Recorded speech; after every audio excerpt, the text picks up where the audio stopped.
The sky shimmered, 1,000 hues of impossible colors swirling above the rice paddies. Fu, tending to the seedlings with calloused hands, paused, his brow furrowed. The air, usually alive with the chirping of crickets, stood eerily silent. A low hum, like 1,000 bees buzzing in unison, reverberated through the valley. He looked up, squinting at the sky. A gigantic silver disk hung suspended, blotting out the afternoon sun. Fear, cold and sharp, pierced through him. His heart hammered in his chest, a frantic drum against his ribs. What was this impossible thing that dared disturb the peace of his village? Days turned into weeks. The silver disk remained, a menacing presence looming over their lives.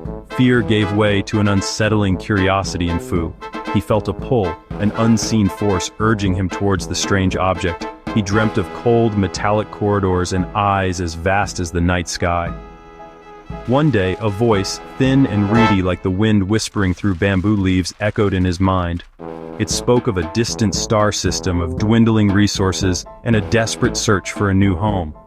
The voice, filled with an alien sorrow, pleaded for understanding. Fu understood fear, understood the desperation that drove people to desperate measures. He had felt it himself during the monsoon, when the river overflowed its banks, threatening to swallow their homes and lives. This understanding sparked a daring idea in his mind. He would bridge the gap, reach out to these strange beings, not with words, but with empathy. Closing his eyes, he delved into the deepest recesses of his mind, calling upon the ancient meditation techniques passed down through generations. He would touch their minds, let them feel his compassion, his humanity. He found them, minds vast and alien, yet resonating with a primal fear he understood. He sent them images, the lush green of the rice paddies, the laughter of children playing under the warm sun, the love in his wife's eyes as she handed him a steaming bowl of pho. He showed them the beauty of his world, the simple joys that made life worth living. He spoke to them, not with words but with emotions, with the universal language of the soul. He pleaded for understanding, for peace. He told them that while fear might drive them, there was another way, a better way. Silence met his plea, a vast, echoing silence that stretched on for what felt like an eternity.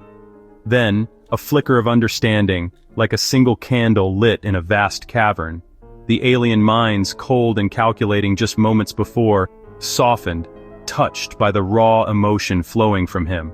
He showed them the devastation their arrival had caused, the fear that gripped the hearts of his people. He showed them the consequences of their actions, the destruction their quest for survival would unleash. Section 6. A New Perspective. The aliens showed him their world, a dying planet stripped bare of resources, its once bright sun now a dying ember. He saw their desperation, their dwindling hope, the impossible choice they faced. He felt the burden they carried, the heavy responsibility for their people's survival. For the first time, Fu saw them not as invaders, but as refugees, desperate to save their kind. He understood their actions, even if he couldn't condone them. Section 7. The Power of Choice. He showed them that there were other ways, other solutions.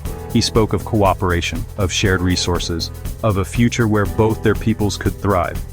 He painted a picture of a future where understanding replaced fear, where differences were celebrated, not feared. The choice, he stressed, was theirs. They could choose the path of destruction, fueled by fear and desperation, or they could choose the path of peace, of shared prosperity. Section 8. Departure and Hope.